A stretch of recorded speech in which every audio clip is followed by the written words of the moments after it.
আসসালামু আলাইকুম দর্শক, আর কিচেনে আপনাদের সবাইকে জানাই স্বাগতম। আবারও হাজির হয়ে গেলাম নতুন আরেকটি রেসিপি নিয়ে। আজকে আমি আপনাদেরকে তৈরি করে দেখাবো খুবই মজাদার একটি ভর্তার রেসিপি। ঝাল ঝাল করে তৈরি করেছি, একবার তৈরি করে খেলে বারবার তৈরি করে খেতে মন যাবে। চলুন তাহলে কথা না বাড়িয়ে শুরু করা যাক মূল রেসিপিটা। এর জন্যই লাগবে ডাল। আমি এখানে 1 কাপ পরিমাণ মসুর ডাল নিয়েছি। ভালোভাবে ঝেড়ে বেছে এবং শুকনো কাপড় দিয়ে মুছে পরিষ্কার করে নিতে হবে। চুলায় একটি কড়াই বসিয়েছি। এখানে দিয়ে দিলাম 1 চা চামচ পরিমাণ গোলমরিচ, 1 চা চামচ পরিমাণ আস্ত জিরা। কিছুক্ষণ ফোড়ন দিয়ে নেওয়ার পর দিয়ে দিলাম মসুর ডাল। ভালোভাবে নেড়ে চেড়ে একটু মুচমুচা করে ভেজে নিতে হবে। এরই মাঝেই এখানে দিয়ে দিব 5টি কাঁচামরিচ। কাঁচামরিচের এই পিছন সাইডটা একটু ভেঙে দিলে পরে তাহলে আর কাঁচামরিচ ফুটে শরীরে আসবে না। আমি আবারও নেড়েচেড়ে মিশিয়ে নিচ্ছি। এবার এখানে দিয়ে দিচ্ছি 2টি শুকনো মরিচ। ভর্তাটা খেতে ভীষণ মজার হয়। আপনারা একবার যদি বাসায় তৈরি করে খান তাহলে তো বারবার তৈরি করে খেতে মন যাবে।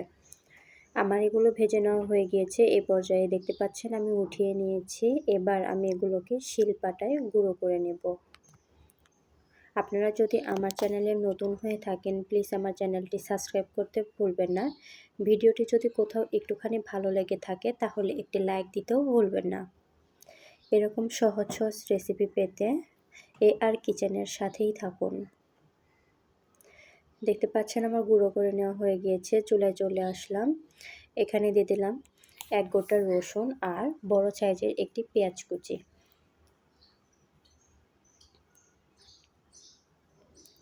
আমি ভালোভাবে ভেজে নিচ্ছি। আপনারা চেষ্টা করবেন সরিষার তেল নেওয়ার জন্য, এতে করে ভর্তাটা খেতে কিন্তু ভীষণ মজার হয়। আমার হাতের কাছে ছিল না বিধায় আমি দিতে পারিনি। এবার দিয়ে দিচ্ছি আগে থেকে বেটে রাখা ডালগুলো, দিয়ে ভালোভাবে নেড়েচেড়ে মিশিয়ে নিচ্ছি। এই পর্যায়ে 3 থেকে 4 মিনিট ডালগুলোকে একটু নেড়েচেড়ে ভেজে নিলে আমাদের ভর্তাটি একদম রেডি।